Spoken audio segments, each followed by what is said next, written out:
देखे पलट के, दीजिए जब तू देखे पलट के, दीजिए जब तू देखे पलट के, दीजिए जब तू देखे पलट के, कोई तब तक क्यों न मरे बिहारी तेरे, हो बिहारी तेरे, हो बिहारी तेरे नैना जादू भरे, बिहारी तेरे नैना जादू भरे, बिहारी तेरे नैना जादू भरे, बिहारी तेरे नैना जादू भरे।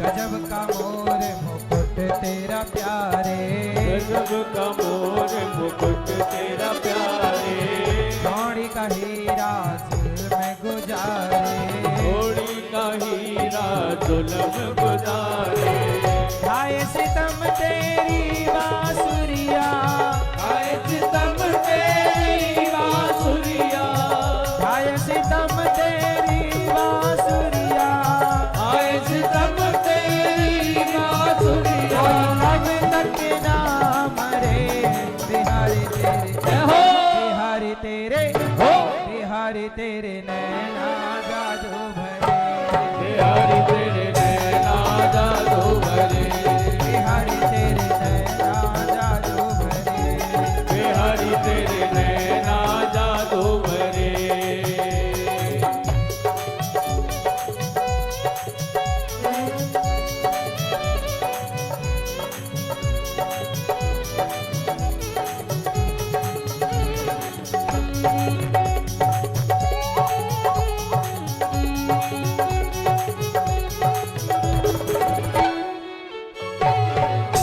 जय हो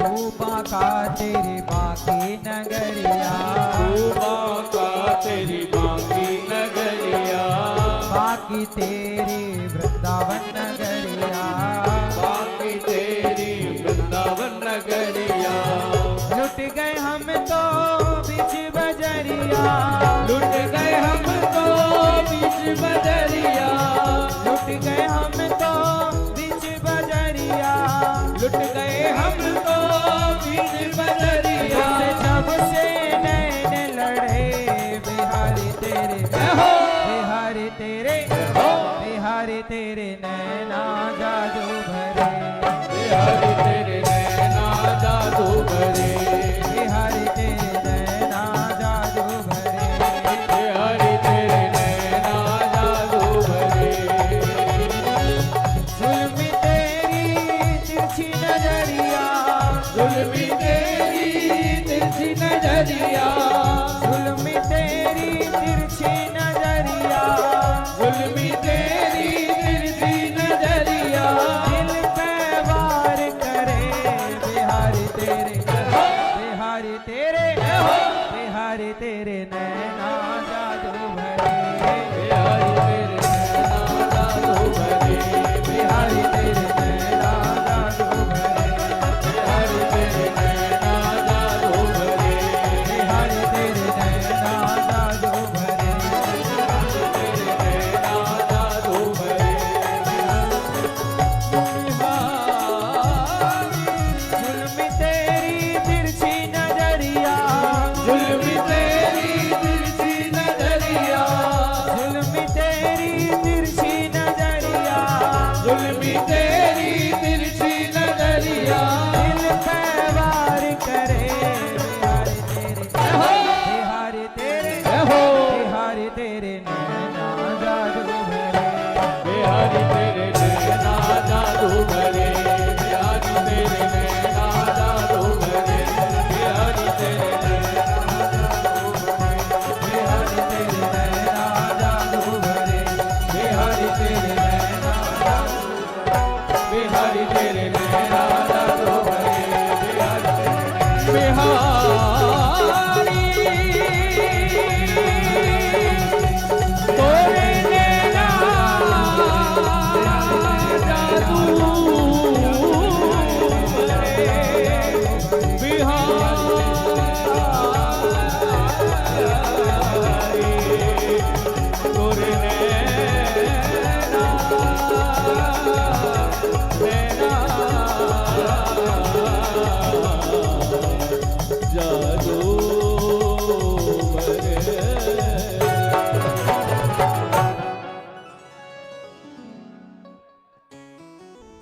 बिहारी तेरे नैना जादू भरे।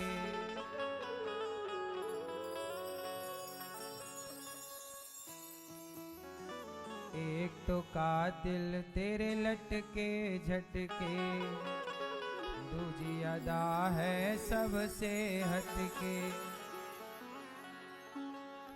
भगवान की अदा सबसे हटके और भगवान के नैना आंखें किसी को एक बार देख लें तो मर जाए व्यक्ति। ताड़का को भगवान राम ने देख लिया, एक ही बाण प्राण हरि लीन्हा। राम जी ने देखकर उसकी तरफ मुस्कुरा दिया, मर गई पूतना ताड़का। भगवान की मुस्कान घायल कर देती है। भगवान इतने सुंदर हैं कि आप लोग यदि भगवान के सुंदर स्वरूप को सुंदरता को देख लो तो मर जाओ आप। भगवान पे अब देख लो ना। हाँ, जिनकी प्रतिमा इतनी सुंदर, वो कितना सुंदर होगा। जिसकी रचना इतनी सुंदर, वो कितना सुंदर होगा। गजब की दुनिया बनाई भगवान ने, गजब का संसार रचा है विधाता ने। और हम सब बड़े भाग्यशाली हैं कि वृंदावन धाम में बैठ करके भगवान की कथा सुन रहे हैं। धाम की क्या महिमा है, वृंदावन कैसा है, ये सबके समझ में नहीं आता है। ये वृंदावन की लीला मत जानो गुड़ को चीला। गुड़ का चीला खाए हैं? गुड़ का चीला खाने में बड़ा आसान है, बड़ा अच्छा है। तो इसे गुड़ का चीला सीधा साधा वृंदावन ना समझ लीजिएगा। ये वृंदावन की लीला मत जानो गुड़ को चीला। या मैं ऋषि मुनि गए हार, बड़े बड़े ऋषि मुनि हार गए, समझ ना पाए वृंदावन को। वृंदावन के वृक्ष को मर्म न जाने कोई, डाल डाल और पात पात में राधे राधे। यहाँ के पेड़ पौधों का भी मर्म कोई नहीं जान पाया कि पेड़ पौधों के रूप में कौन से ऋषि मुनि खड़े हैं, लता पता के रूप में कौन से ऋषि मुनि हैं, यहाँ के बंदर के रूप में कौन साधु संत हैं।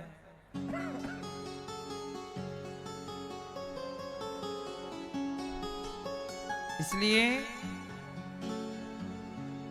वृंदावन की महिमा प्यारे कोई ना जाने। प्रेम नगरिया मनमोहन की प्रेमी पहचाने।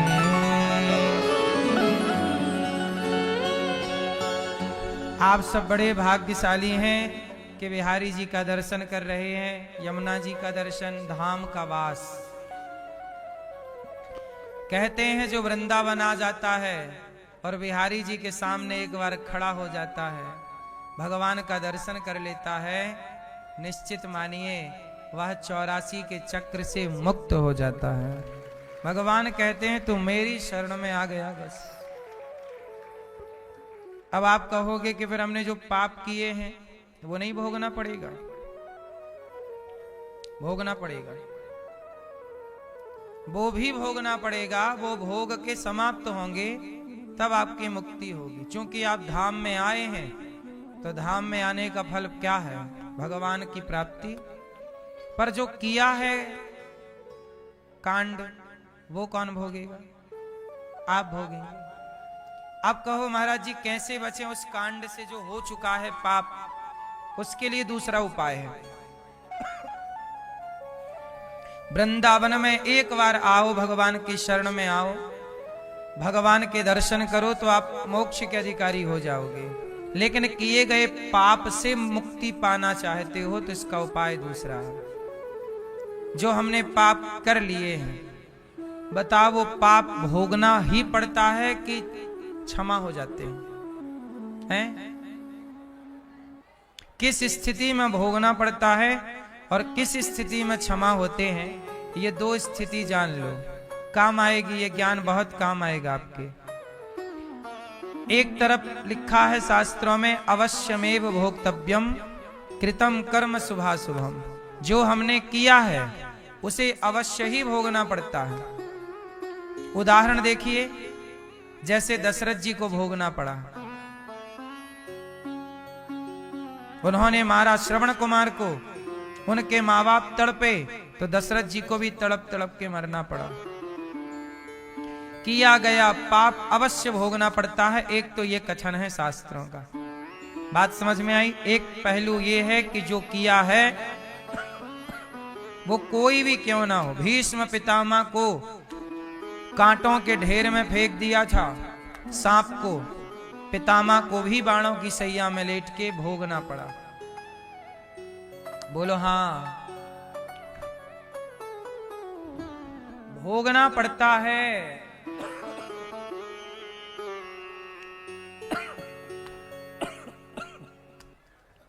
लेकिन एक तरफ शास्त्र ये भी कहते हैं कि नहीं भोगना पड़ता। अब देखो दूसरी बात हम बता रहे, अहम त्वा सर्व पापेभ्यो, मैं तेरे सारे पापों को समाप्त करके मोक्षयिष्यामि मां शुचः। रामचरितमानस सुनो, सन्मुख होहि जीव मोहि जबहि, जन्म कोटि, जन्म कोटि मतलब करोड़ों जन्म के अघ, कोटि जन्म अघ नासहि तवहि। अघ मीन्स पाप होता। हमने करोड़ों जन्मों में जो पाप किए हैं वो पाप से मुक्ति मिल जाएगी। एक तरफ तो कह रहे हैं कि जो किया है भैया भोगना पड़ेगा, और एक तरफ कह रहे हैं कि नहीं जी मुक्ति मिल जाएगी। अब किस परिस्थिति में मुक्ति मिलेगी कि नहीं भोगना पड़ेगा, और किस परिस्थिति में भोगना पड़ेगा, ये दो परिस्थितियां समझ लो। शास्त्रों की बातें जल्दी से समझ में नहीं आती, इसलिए उसे परंपरागत समझना पड़ता है। कई बार एक जगह लिखा है कि तू कर्म कर, कर्मण्येवाधिकारस्ते, और उसी भगवद गीता में लिखा है सब छोड़ मामेकम शरणम व्रज। एक तरफ कह रहे हैं कर, एक तरफ कह रहे हैं छोड़। अब करें कि छोड़ें? तो ये गीता है, पुस्तक लेके बैठ जाओगे समझ में नहीं आएगा, पढ़ लो ठीक है। इसलिए हमारे यहाँ गुरु परंपरा है, गुरु जी समझाएं तब चीजें समझ में ठीक ठीक से आती हैं। इसी को बोलते हैं परंपरागत ज्ञान। शास्त्रों का ज्ञान बहुत टेढ़ा भी है, बिना पढ़े, बिना गुरु जी से पढ़े परंपरागत ज्ञान है ना, वो ज्ञान समझ में आएगा पढ़ने से। एक तरफ लिखा है कि कृतम कर्म शुभाशुभम अवश्यमेव भोक्तव्यम, कृतम कर्म शुभ, जो करा है भोगना पड़ेगा। और दूसरी तरफ लिखा है सन्मुख होहि जीव मोहि जबहि, जन्म कोटि अघ नासहि तबहि। और सुनो, कोटि विप्रबध लागहि जाओ, आए शरण तजिए नहीं ताहू। एक तरफ लिखा है कि मुक्ति मिल जाएगी, कोई पाप नहीं भोगना, एक तरफ लिखा है कि भोगना पड़ेगा। अब ये दो बातें हो गई कि नहीं, और दोनों एक दूसरे की विरोधी बातें। अब आओ इन्हें समझते हैं। जैसे आप लोग वृंदावन आ गए, तो वृंदावन आ गए और आपने दर्शन कर लिया, चूंकि धाम आए श्रद्धा से दर्शन किया, जगन्नाथ जी गए श्रद्धा से जगन्नाथ जी का दर्शन, इससे आपको मोक्ष मिलेगा। पर जो आपने किए हैं पाप, आपको भोगना पड़ेगा, क्योंकि यहां पे पाप का भी फल मिलेगा और पुण्य का भी, दोनों मिलेगा। लेकिन एक परिस्थिति, स्थिति ऐसी है जहां सब समाप्त हो जाएगा। कब? तो सुनो, जब व्यक्ति भगवान के चरणों में आत्मसमर्पण कर देता है। क्या कर देता है? अब जैसे लिव इन और पत्नी, लिव इन में रहने वाली लड़की और लड़का, और विवाह के बाद पति और पत्नी दोनों साथ में रह रहे हैं। लिव इन में भी लड़का लड़की साथ में रहते हैं, पति पत्नी में भी लड़का लड़की साथ में है। बोलो हाँ। लिव इन में क्या है कि लड़की आपके साथ जब तक है वो आपकी है, चली गई तो आप कुछ कर नहीं सकते। बोलो हाँ, वो आपकी थी ही नहीं, उसमें आपका अधिकार नहीं है। लिव इन में आप रह रहे हैं तो किसी पे अधिकार नहीं जमा सकते, ना लड़के पे ना लड़की पे। वो मन मौजी है, जब तक रहे रहे। बच्चे पैदा हो गए तो भी यदि वो जाना चाहे तो आप जा सकते हैं, लेकिन विवाह के बाद परिणाम दूसरे होते हैं। बोलो हाँ कि ना? ऐसे ही भगवान के धाम में जाना, जाके चले आना, ये तो लिव इन जैसी बात हो गई।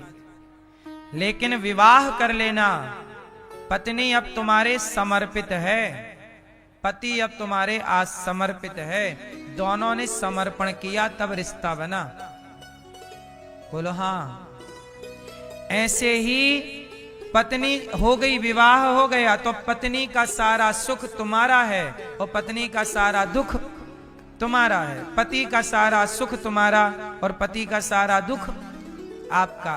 बस इसी तरह जो भगवान में समर्पित हो जाते हैं, यदि मैं समर्पण कर दूं, जैसे पत्नी का समर्पण पति के लिए है, ऐसा भक्त का समर्पण भगवान के लिए हो जाए, तो बताओ लड़की के पास जितनी दौलत है, विवाह के बाद वो पुरुष की भी हो गई कि नहीं? और पुरुष के पास जितनी दौलत है वो लड़की की हो गई कि नहीं, पत्नी की? बोलो हाँ। जो तेरा है वो मेरा, जो मेरा है वो तेरा। ऐसे ही जहां भगवान में समर्पण हो पत्नी की तरह, तो फिर भगवान कहते हैं तेरा सारा पाप पुण्य मेरा है, फिर आ मेरी शरण, तू मुक्त है, सब मेरा हो गया।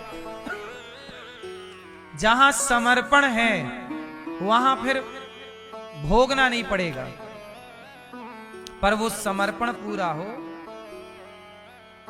बोलो हाँ।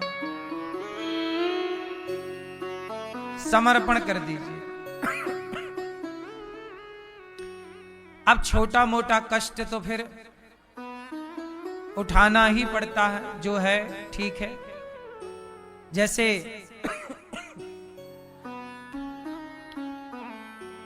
एक संत जी हुए हैं, माधव दास जी। माधव दास जी आखिरी में बीमार पड़ गए।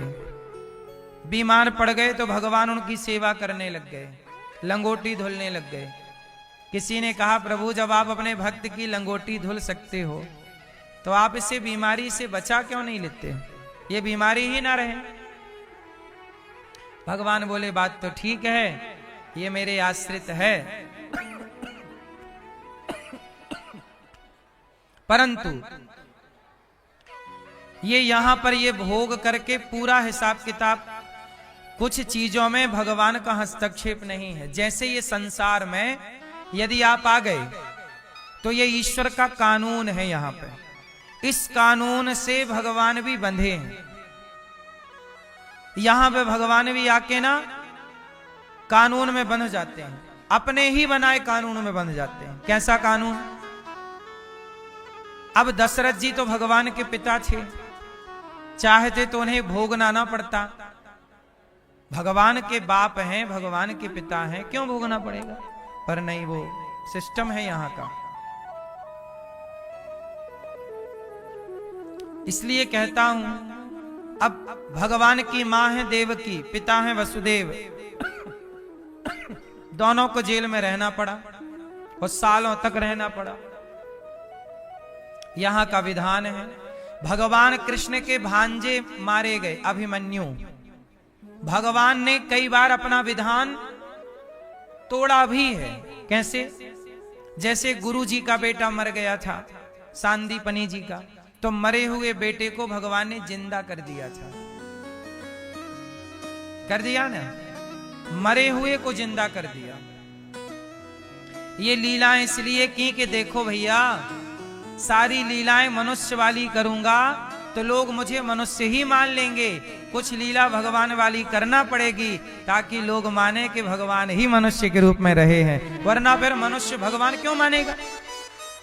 इसलिए कुछ लीलाएं भगवान ने भगवान वाली की, कुछ लीलाएं मनुष्य वाली की। जैसे एक उंगली से पहाड़ उठाना, ये लीला मनुष्य वाली नहीं है, ये लीला ये भगवान वाली है। इतने से मुंह में ब्रह्मांड दिखाना, ये लीला मनुष्य वाली नहीं है, ये लीला भगवान वाली है।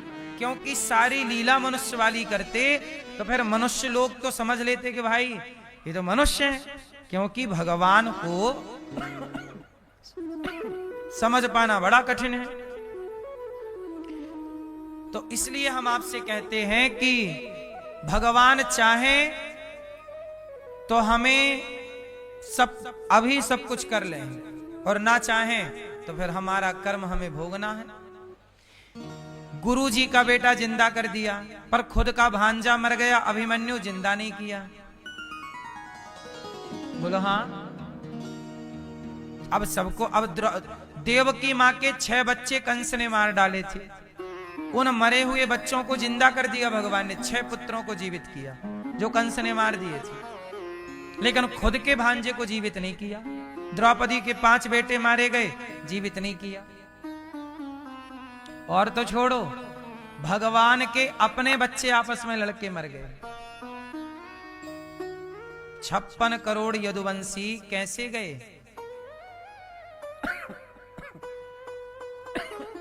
कैसे गए मेरी मां? भगवान के आगे लड़कर के समाप्त हो गए, सारे मर गए। चाहते भगवान रोक लेते, नहीं, मुस्कुराते रहे। अपने ही परिवार का विनाश मुस्कुरा के देख रहे हैं भगवान, मुस्कुराते हुए देख रहे हैं। भगवान सब कुछ कर सकते हैं। भगवान के परिवार के लोग आपस में लड़के क्यों मरे? इसलिए मरे क्योंकि गांधारी माता ने शाप दे दिया था। जब दुर्योधन मर गया तो गांधारी रोई, तब कृष्ण आए। गांधारी बोली, कन्हैया आप चाहते तो ये महाभारत रुक जाता। गांधारी कह रही हैं कि आप चाहते तो महाभारत ना होता। भगवान बोले, कैसी बात कर रही हो मां, मैं तो चाहता ही नहीं था कि हो, मैं तो शांति दूत बन के आया भी था, तुम्हारा बेटा सुना कहां। अच्छा, गांधारी ने अपने बेटों की गलती नहीं देखी। वो ये नहीं देखती कि मेरे बेटे नालायक थे जो भरी सभा में भाभी के कपड़े उतार रहे थे। गांधारी को अपनी औलाद की गलती नजर नहीं आई। श्री कृष्ण को बोली कि तुमने मेरे बच्चों को आपस में लड़ा के मरवाया है, मैं जाओ तुम्हें शाप देती हूं कि तुम्हारा वंश भी आपस में लड़के मर जाएगा। भगवान ने कहा, मां तुम्हारा शाप वैसे मुझे लगता नहीं है, मैं भगवान हूं, पर फिर भी तुम मां हो तो मां के वचन को मैं स्वीकार करता हूं, तुम्हारा शाप मैं स्वीकार करता हूं। तो वो गांधारी के शाप के कारण भगवान का वंश आपस में समाप्त हुआ और 56 करोड़ यदुवंशी लड़के समाप्त हो गए। और भगवान देखते रहे, ऐसे लड़ रहे हैं, सब मर रहे हैं, वो उसको मार रहा, वो उसको, आपस में खत्म। एक बचा था बस, भगवान कृष्ण के पुत्र प्रद्युम्न, प्रद्युम्न के पुत्र अनिरुद्ध, अनिरुद्ध का बेटा वज्रनाभ, बस वो रह गया था, बाकी सब खत्म हो गए थे। और ये मुस्कुरा के देख रहे हैं कन्हैया।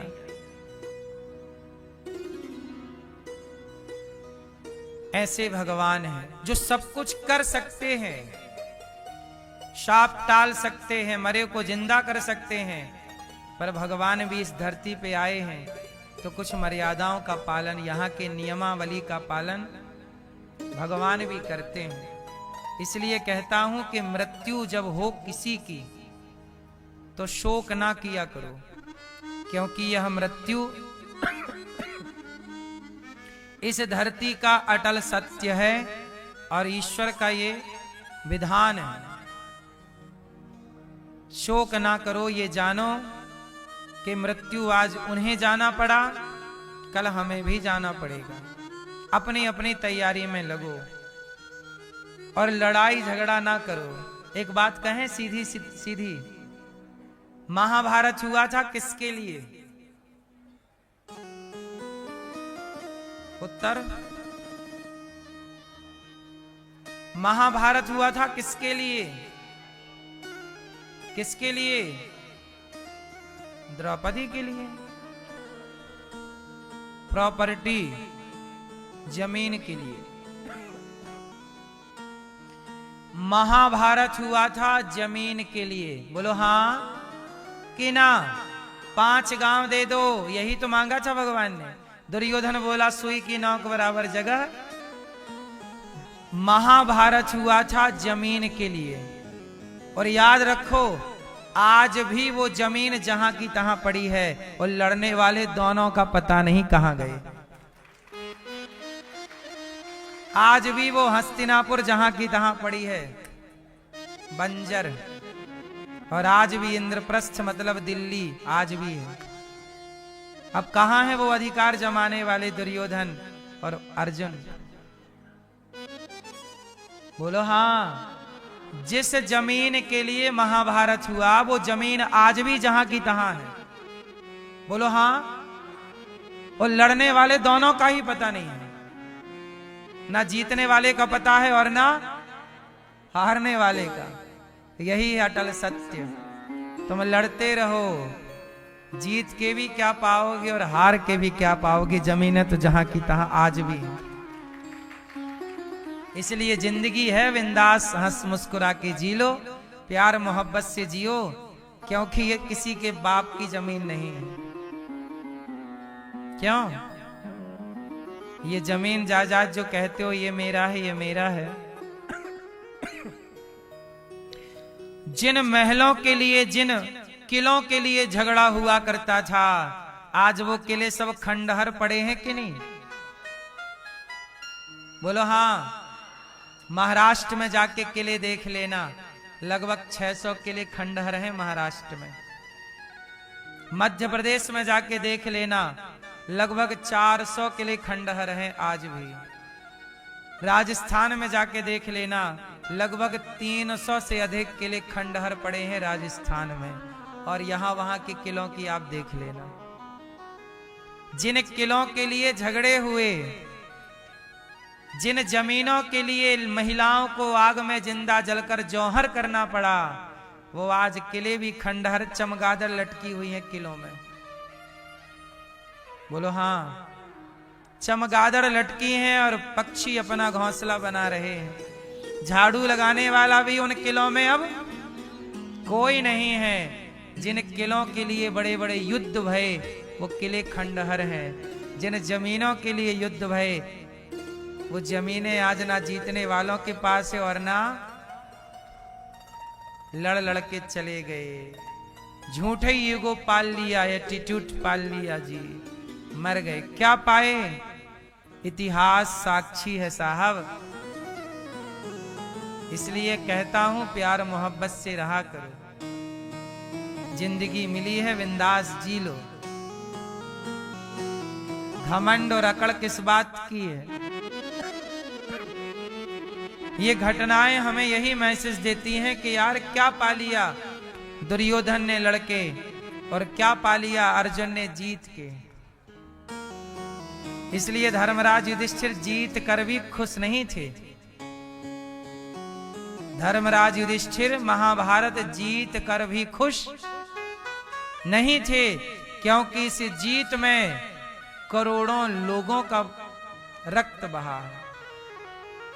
महाभारत में कितने लोग मारे गए थे जानते हो?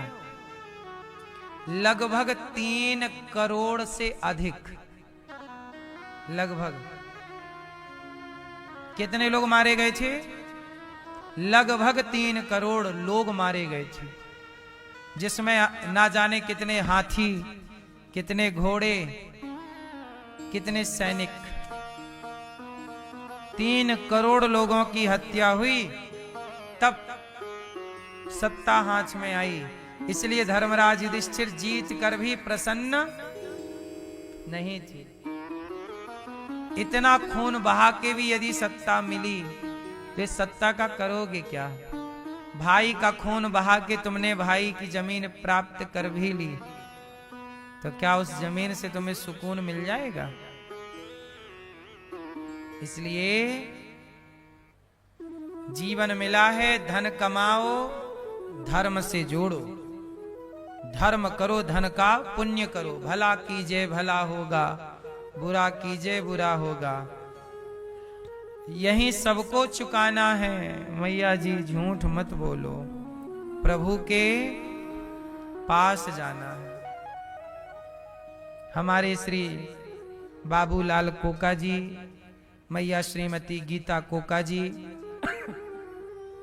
इन्होंने अपने धन को सही जगह लगाया है। इन्होंने धन को भागवत जी से जोड़ दिया, धर्म से जोड़ दिया, और इनके धन के कारण हम सबको सत्संग वृंदावन धाम में मिल रहा है। यही धन की सार्थकता है। धन कमाओ तो धन को अच्छे कामों में खर्च करो, यही इनका खर्च सार्थक है कि नहीं? खर्चे तो सब लोग कर ही रहे हैं। कोई अपने शादी की सालगिरह में, जन्मदिन में 10-20 लाख की पार्टियां दे डालते हैं और 10-20 लाख खर्च हो जाता है। लेकिन इन्होंने 7 दिन की कथा सुनी, इन्होंने कितने लोगों को वृंदावन का वास करा दिया 7 दिन के लिए। इनका तो कल्याण है, जो यहां आके सुन रहे हैं उनका भी कल्याण है। तो ये इनका पुण्य है, श्री बाबूलाल कोका जी और मैया श्रीमती गीता कोका जी। धन्य हैं आप लोग, भगवान आपको सुखी रखें। साथ में प्रज्ञा ठेठवार जी और प्रज्ञेश ठेठवार जी, आप भी कथा का रसपान कर रहे हैं। आप बेटी दामाद हैं इनके। रेयांश और श्रीनिका जी इनके बेटी के बच्चे हैं। गंगाधर कोका जी, माता आपकी मथुरा कोका जी, स्वर्गीय श्री लखनलाल गोपाल जी और सास स्वर्गीय श्री लीला गोपाल जी, सब परिवार का कल्याण करने के लिए आप ये सुंदर सा अनुष्ठान करा रहे। भगवान आपको सुखी रखें। छत्तीसगढ़ बिलासपुर से आप आए हैं। तालियां बजाकर एक बार कोका परिवार का स्वागत वंदन अभिनंदन करें। 4 दिसंबर से अभी अष्टोत्तर भागवत जी के पाठ होंगे। आप लोग भी अपने पितरों के लिए, पूर्वजों के लिए भागवत जी के पाठ करा सकते हैं। भागवत जरूर सुनना चाहिए। भागवत सुनने से ही व्यक्ति पवित्र होता है। तो भगवान की 2 बातें हैं। पहली तो ये कि कर्म किया है भाई, भोगना पड़ेगा, थोड़ा मोड़ा ही सही भोग लो। और एक तरफ ये है कि बहुत ज्यादा था, भगवान ने उसे कम कर दिया। जैसे एक साधु थे, उनके पास ना पाप आ गया। पाप आया, बोले महाराज मैं पाप हूं। तो बोले तुम कौन से पाप हो? बोले आपने जो पिछले जन्म में किया था वो पाप मैं हूं, पर इस जन्म में तुम भक्ति कर रहे हो, दिन भर भगवान का भजन कर रहे हो, तो मुझे मौका मिला नहीं चढ़ने का। अब मैं आया हूं, आप बूढ़े हो गए हो, अब मैं आया हूं, देखो मुझे इस जन्म में चढ़ना पड़ेगा आपके ऊपर और भोगना पड़ेगा आपको। तो साधु जी ने कहा कि कितने साल भोगना पड़ेगा? बोले आपको लगभग 12-13 साल के लिए कोढ़ी बनना पड़ेगा। मैं पाप हूं और जैसे ही चढ़ूंगा आपको कोढ़ का रोग हो जाएगा। कोढ़ का रोग मतलब चमड़ी गल गल के गिर जाएगी और मावाद से पूरा शरीर गंदगी से भर जाएगा, दुर्गंध से। ये पाप जो रोग होते हैं ना, ये रोग नहीं है, पाप ही रोग बन के आ जाते हैं। पाप कैसे आते हैं? दुख बन के। और पुण्य कैसे आते हैं? आप सुख हैं, सुखी हैं, ये आपके पुण्यों का फल है। आप दुखी हैं, ये आपके पापों का फल है। साधु जी को बोले पाप की मैं आया हूं, आपने जो पाप किए थे पिछले, वो सब इकट्ठे हो गए हम लोग और अब आए हैं। बोले आपका चढ़ेंगे आपकी खोपड़ी पे और 12 साल कोढ़ रहेगा। साधु जी बोले सुनो पाप महाराज, 13 साल का टाइम नहीं है मेरे पास। मैं रोज लाडली लाल की सेवा करता हूं, मैं कोढ़ी हो जाऊंगा तो मेरे श्याम सुंदर की राधा रानी की सेवा कौन करेगा, कीर्तन कौन करेगा? ऐसा करो तुम थोड़ा कम करो। अच्छा पाप बोला कि ठीक है ऐसा करो, हम 13 साल के लिए आए हैं, ऐसा करो कम कर लेते हैं हम। तो हम ऐसा करो कि 3 साल के लिए आ जाते हैं। 3? साधु जी बोले 3 साल पड़े रहेंगे कौन सेवा करेगा? तुम्हारा बाप करेगा। अरे महाराज हम पाप हैं, आपने जो पाप किए वो हैं, हम चढ़ेंगे आपके ऊपर और आपको भोगना पड़ेगा। साधु जी बोले कोई तुम्हारे बाप का राज चल रहा है यहाँ, हम जो दिन रात सेवा कर रहे हैं उसका क्या होगा? तुरंत साधु जी भगवान से बोले प्रभु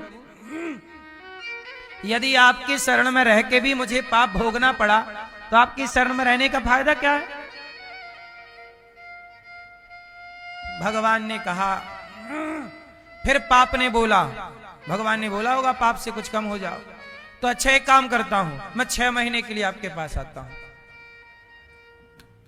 साधु जी बोले सुनो 6 महीने का टाइम नहीं है हमारे पास, हम खटिया में 6 महीने पड़े रहेंगे, सेवा नहीं होगी, इतना टाइम नहीं है, और कम करो। अब पाप तो बिल्कुल पानी पानी हो रहा है। पाप बोला अच्छा एक काम करो 6 दिन के लिए आता हूं। साधु जी बोले नहीं, 6 दिन भी सेवा नहीं होगी, फिर मैं 1 दिन नहीं रह सकता सेवा के बिना। देखो भगवान की सेवा 1 दिन भी नहीं छोड़ो, कीर्तन भजन 1 दिन भी नहीं छोड़ो, वही भजन तुम्हारी रक्षा भी करेगा। अब साधु जी की रक्षा कौन कर रहा? पाप से कह पा रहे हैं, हम तो आप नहीं कह पा रहे हैं, हमारी आपकी इतनी ताकत नहीं है कि पाप हमसे पूछे कि आ जाऊं। साधु से पूछ रहा है आऊं, साधु जी बोले मैं 6 दिन नहीं। क्या करें महाराज?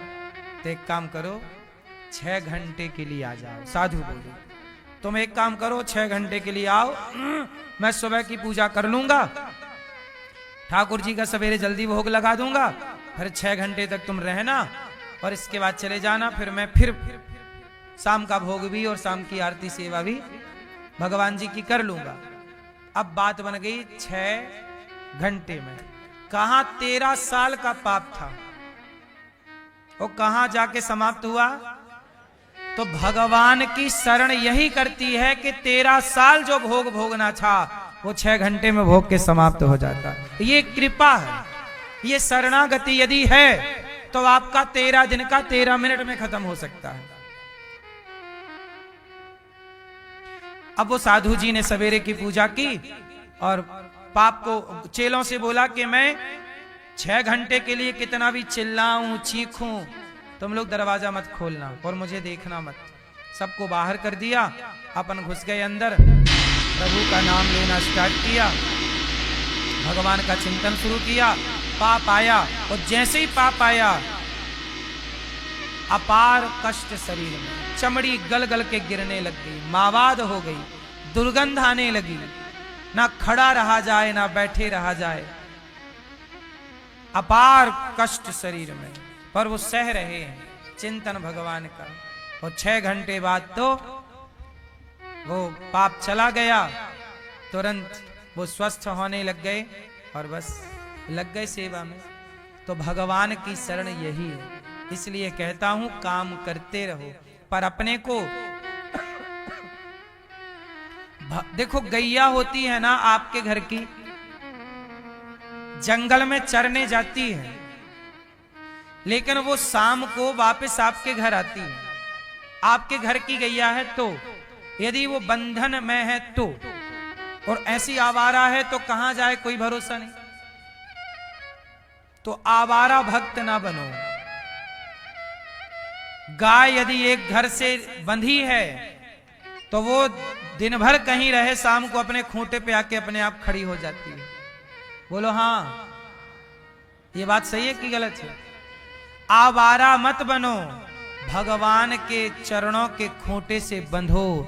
दिन भर काम करो, पैसे बिजनेस सब करो, कमाओ, पर आखिरी में भगवान की शरण में दिन भर में 1-2 मिनट के लिए ही सही पर शरण में आओ, प्रभु में आपका। 24 घंटे में 5 मिनट तो निकालो जहां आप ये कह सको कि प्रभु में आपका। जहां हो वहीं से याद करो। मुसलमान जहां होता है वहीं से अपने अल्लाह को याद कर लेता है, वहीं से इबादत कर लेता है, वहीं पे वो झुक के प्रणाम कर लेता है। जरूरी नहीं है कि आपको मंदिर ही जाना है, जहां हो वहीं से अपने प्रभु का ध्यान चिंतन करके कहते रहो कि हे प्रभु मैं आपको भूलूं नहीं, हे प्रभु मैं आपका हूं, आप मेरे हैं। आप लोगों ने भूला दिया, आपने अपनी क्रियाएं भूल गए। मेरी मां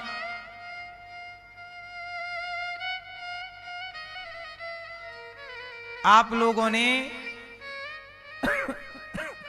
5 मिनट भी देना बंद कर दिया ईश्वर को।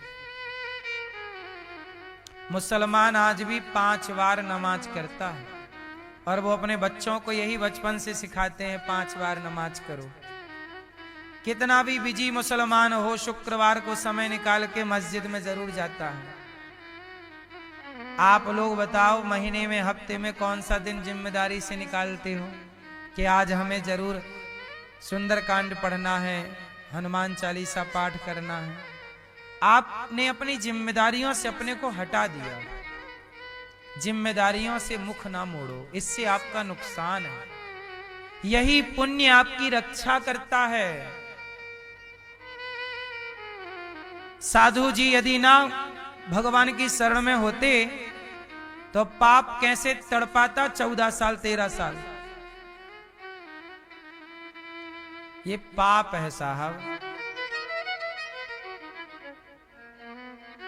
इसलिए कहता हूं पाप से बचते रहिएगा, क्योंकि वो सिर चढ़ जाए और शरणागति ना होए तो फिर बड़ा रुलाता है। आज लोग परेशान क्यों हैं? देखो ना दुनिया में भगवान की तरफ मुख नहीं है, सारी जिंदगी जिए, भगवान का चिंतन किया नहीं, मर गए। अब कष्ट पाएंगे तो चिल्लाएंगे। भगवान भक्तों के लिए तो गिरिराज जी उठाने को तैयार हैं। तुम शरण में तो आओ। भक्तों पे संकट आया तो गिरिराज जी उठाए कि नहीं? तुम्हारे लिए नहीं करेंगे क्या? सबके लिए सब कुछ करते हैं भगवान। हमारी वैसी योग्यता तो हो। सारे ब्रजवासियों को बैकुंठ का दर्शन कराया है भगवान ने। आज यमुना के तट पर भगवान ने सुंदर सी बांसुरी बजाई है। आज भगवान गोपियों को बुला रहे हैं। देखो भक्त सदा भगवान को बुलाता है, उसे कहते हैं भक्ति। पर जहां भगवान भक्त को बुलाएं वो कहते हैं भक्ति की पराकाष्ठा। अच्छा एक बात बताओ, आप लोग दिन भर भगवान का नाम जपते हो, भगवान किसका नाम जपते होंगे? क्या करते रहते होंगे भगवान?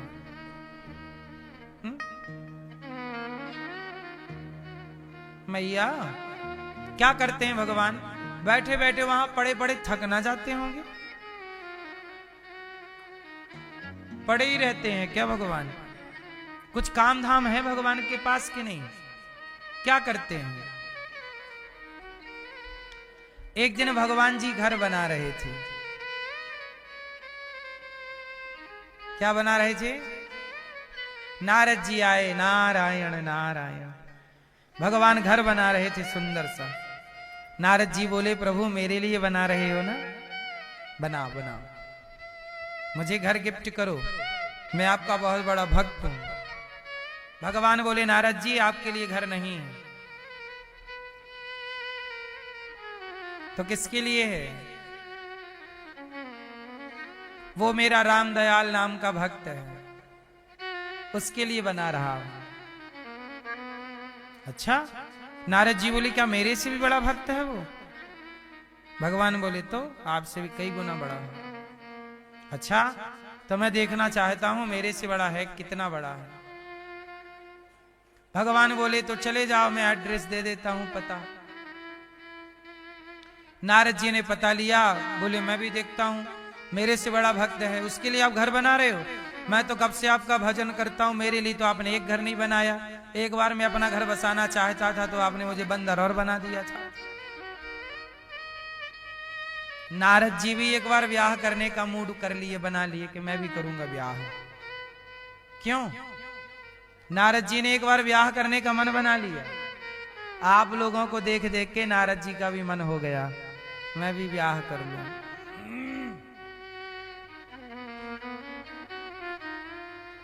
इसलिए साधु संत लोग स्त्रियों से थोड़ी सी दूरी बनाए रखते हैं। क्यों? क्योंकि साधु संत शादी ब्याह में भी कम जाते हैं। क्यों? अरे कहीं शादी ब्याह में जाते जाते मन ना हो जाए कि हम भी कर लें, इसलिए दूरी बनाएंगे तो ठीक रहेगा।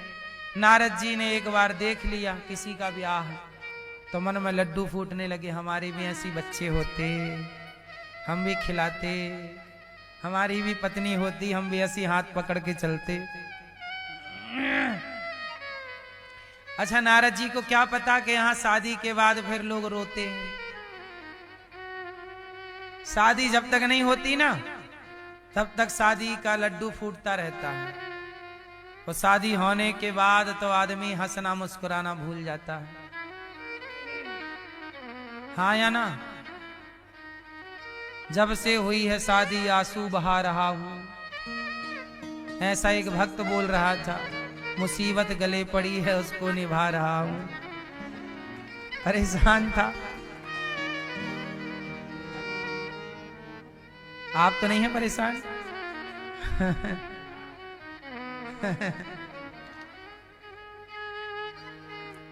मैया सुनो, अच्छा शादी के बाद ना स्त्रियां कम परेशान होती हैं। कौन ज्यादा परेशान होता है? पुरुष कि स्त्रियां भी होती हैं? होती हैं। क्या परेशानी जाती है बताओ, क्या परेशानी जाती है मैया? हैं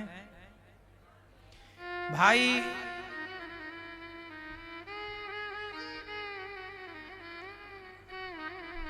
विवाह के बाद परेशानियां इसलिए होती हैं क्योंकि विवाह कर लिया और विवाह करने के बाद रहना कैसे है वो सीखा ही नहीं। गाड़ी में बैठ गए, स्टीयरिंग में बैठ गए, चलाना आता नहीं है, बैठ गए गाड़ी पे और चलाना आता नहीं है, लाइसेंस है नहीं, चलाओ कैसे चलाओगे? इसलिए गाड़ी में बैठने से पहले वो गाड़ी कैसे चलती है सब चीजें समझना होगा।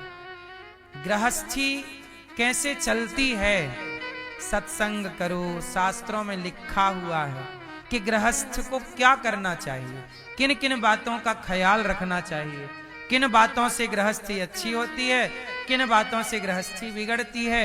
इन दोनों बातों का ख्याल रख लो, ठीक चलेगी। आजकल ज्ञान ना होने के कारण ये सब लड़ाई झगड़े उत्पन्न होते हैं, तलाक वलाक होते रहते हैं। क्यों? नॉलेज नहीं है। अब नारद जी बोले कि प्रभु ये घर किसके लिए बना रहे हो? भगवान बोले राम दयाल, ये लो पता, जाओ। नारद जी गए, नारायण नारायण। तो राम दयाल के गांव पहुंचे, पूछा भाई साहब ये राम दयाल कहाँ मिलेगा? तो गांव वालों ने बताया कि वो अपने खेत में होगा और खेत बो रहा होगा, बुवाई चल रही है अभी, तो बो रहा होगा, तो वो हल चला रहा होगा खेत में, बुवाई कर रहा हो। जाओ। अब नारद जी गए खेत, पूछा किस तरफ उसका खेत है बताए, वो उस तरफ जाओ सीधे वहां मिलेगा। अब नारद जी गए तो एक पेड़ के नीचे नारद जी छिप करके देखने लग गए और राम दयाल धूप में हल चला रहा है और हल चलाता जाए और हर थोड़ी थोड़ी देर में बोलता जाए ऊपर सिर करके, हे श्रीमन नारायण मैं आपको कभी भूलूं नहीं। फिर हल चलाए, बैल को कहे अर्र चलो चलो, बैल किसान अर्र लगाता अर्र चलो, बैल चलाए, और बैल में पहले के जमाने में ट्रैक्टर से खेती नहीं होती थी, बैलों में ही पीछे जिसे आप कहते ना हलधर, हल हल बलराम जी के पास हल है ना, वो हल किसानों के पास था, बुवाई उसी से होती थी। तो वो दाना डालता जाता बुवाई के लिए, उसमें छोटा सा होता। आप लोगों ने हल का जमाना देखा कि नहीं? मैंने हल का जमाना देखा है।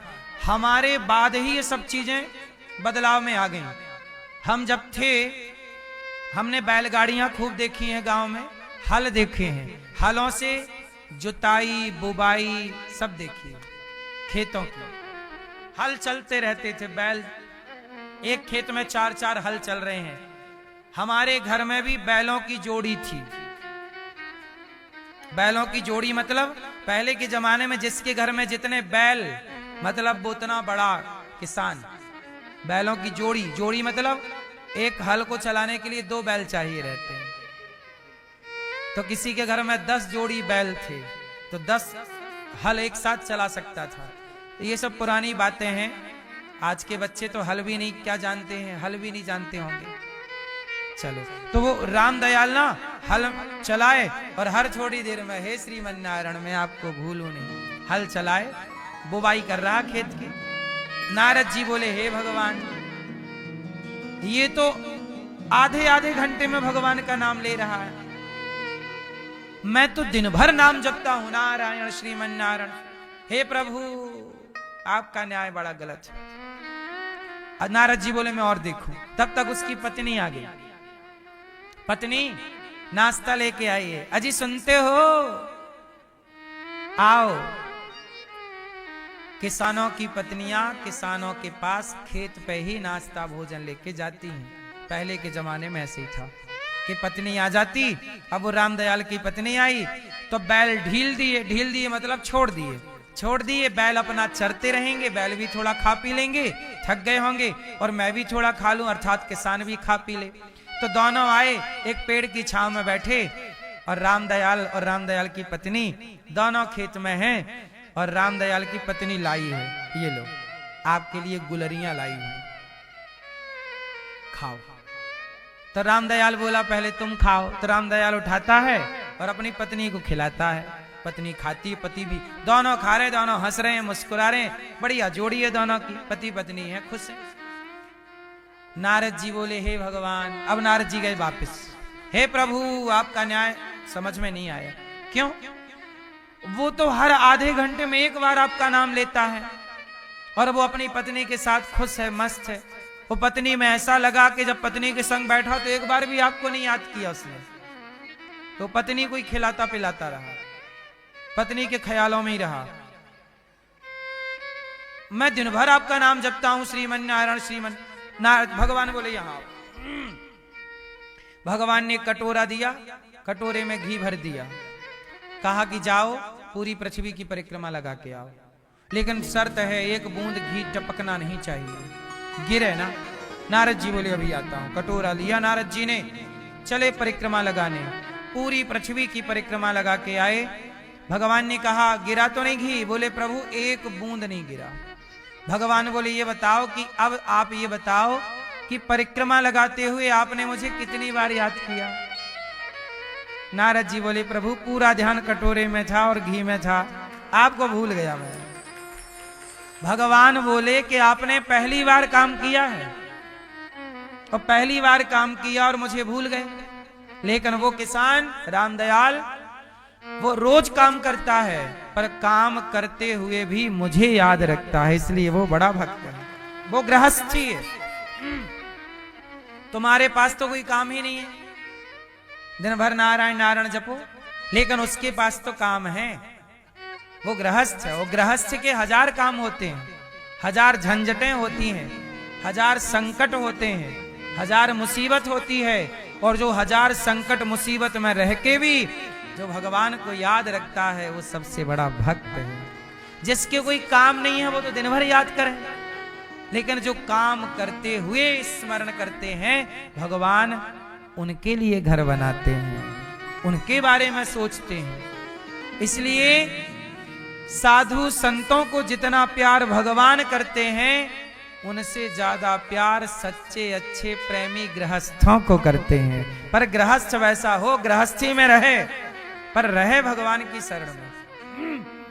हम नहीं कहते कि तुम बार बार याद करो, नहीं, हर आधे घंटे में भी यदि तुमने अभ्यास कर लिया, भोजन खाओ भगवान को याद, पानी पियो भगवान, कुछ भी याद थोड़ी थोड़ी देर में करते रहो। हे नाथ मैं आपको भूलूं नहीं, और ये मान लो कि मेरा नहीं है, सब भगवान का। ये भक्ति की धारा है। गृहस्थ दो तरह के होते हैं, एक गृहस्थ और एक सदगृहस्थ। सदगृहस्थ कौन है? जो गृहस्थ हैं, बच्चे पैदा कर रहे हैं, कमा रहे हैं, ये तो गृहस्थ ठीक है। लेकिन सदगृहस्थ कौन है? जो गृहस्थ में तो हैं, पर जिनके द्वार से कभी अतिथि भूखा ना जाए, जो गृहस्थ के सारे कर्तव्य पूरे करें। जिन घरों में गृहस्थी के कर्तव्य पूरे होते हैं, उन गृहस्थों के घर ही भगवान प्रकट होते हैं। दशरथ जी गृहस्थ हैं, और दशरथ जी के यहां भगवान आए कि नहीं? वसुदेव जी गृहस्थ हैं, भगवान आए कि नहीं? क्योंकि ये सदगृहस्थ हैं। ये गृहस्थ में रहते हैं पर झूठ नहीं बोलते। दशरथ जी के बारे में क्या लिखा है? प्राण जाए पर, मतलब सत्यवादी हैं दशरथ जी। वसुदेव जी कौन है? सत्यवादी। वसुदेव जी के बारे में लिखा है कि वसुदेव जी कभी भी